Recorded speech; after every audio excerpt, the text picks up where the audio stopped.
ഇന്ന് എൻ്റെ മുന്നിലിരിക്കുന്ന വ്യക്തി ഒരുപക്ഷെ നമ്മുടെ ഹൃദയത്തിൽ നമ്മൾ ഒരുപാട് സ്ഥാനം കൊടുത്തിട്ടുള്ള, നമ്മൾ ഭക്ഷണം കഴിക്കുമ്പോഴും മൂപ്പര മുഖമാണ്, നമ്മൾ ടി വി തുറന്നാലും മൂപ്പര മുഖമാണ്, ഇനി നമ്മൾ നാട് വിട്ട് വിദേശത്ത് പോയാലും ലൈവായിട്ട് മൂപ്പരുടെ മുഖമാണ്.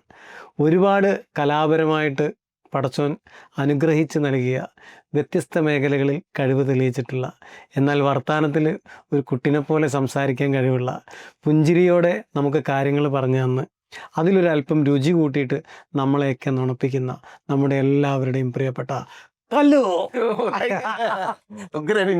അടിപൊളിയാണോ? മേടിച്ചു പറ. സൂപ്പർ. അപ്പൊ എന്തായാലും നമ്മുടെ ദുബായിലെ ഫസ്റ്റ് തന്നെ പറയേണ്ടത് നിങ്ങളുടെ ഒരു ആംബിയൻസ്, ഈ ഒരു ഫ്ലോറ്, അത് ഈ ഫ്ലോറിൽ ഒരുപക്ഷെ നിങ്ങൾ കാണുന്നുണ്ടാവില്ല, അപ്പുറത്ത് വേറൊരു സെറ്റുണ്ട്, ഇവിടെ ഒരു ന്യൂസ് ഫ്ലോറിൻ്റെ പോലത്തെ സെറ്റുണ്ട്, പല സ്ഥലത്തും പല തരത്തിൽ യൂസ് ചെയ്യാമെന്ന് ഈ ഒരു ഫ്ലോർ മൊത്തം കണ്ടാൽ മനസ്സിലാവും.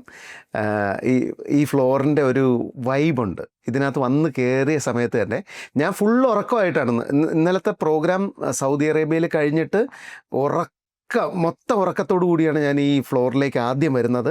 അത് കഴിഞ്ഞിട്ട് ഞാൻ പറഞ്ഞു, ഞാൻ ഇപ്പോൾ ഇൻ്റർവ്യൂവിന് ഇരുന്ന് കഴിഞ്ഞാൽ ശരിയാവില്ല, ഞാൻ പോയൊന്ന് ഉറങ്ങിയിട്ട് വരാമെന്ന് പറഞ്ഞിട്ട് ഞാനൊരു 4 മണിക്കൂർ പോയി കിടന്ന് ഉറങ്ങി ഫ്രഷായിട്ട് കുട്ടപ്പനായിട്ടാണ് ഇവിടെ നിൽക്കുന്നത്. ഗാലറി വിഷൻ്റെ ഈ സെറ്റ്, പിന്നെ ഇതിനകത്തുള്ള പിള്ളേർ ഒരു രക്ഷയില്ല, വൈബാണ്. ഞാൻ കൂടുതലൊന്നും പരിചയപ്പെട്ടിട്ടില്ല, അവരെ ആദ്യം കണ്ടപ്പോൾ തന്നെ എനിക്കൊരു ഭയങ്കര പോസിറ്റീവ് എനർജി ഫീൽ ചെയ്തു. ഒരു കോംപ്ലിമെന്റ് കൂടെ കൊടുക്കാം. നമ്മുടെ ക്യാമറമാന് പേര്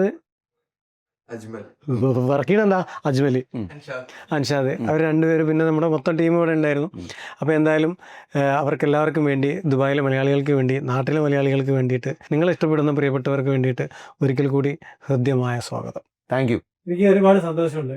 അതിനേക്കാൾ കൂടുതൽ ഒരു ത്രില്ലടിച്ച് ഒത്തിരിക്കണമെന്ന് വെച്ചാൽ, ഞാൻ നിങ്ങളുടെ മുന്നിൽ ഇരിക്കുന്നതാണ്. ഞാൻ കോഴിക്കോട്ടുകാരനാണ്, ശരിക്കും ചെറിയ മിമിക്രി കലാകാരനാണ്, പാട്ടുപാടും.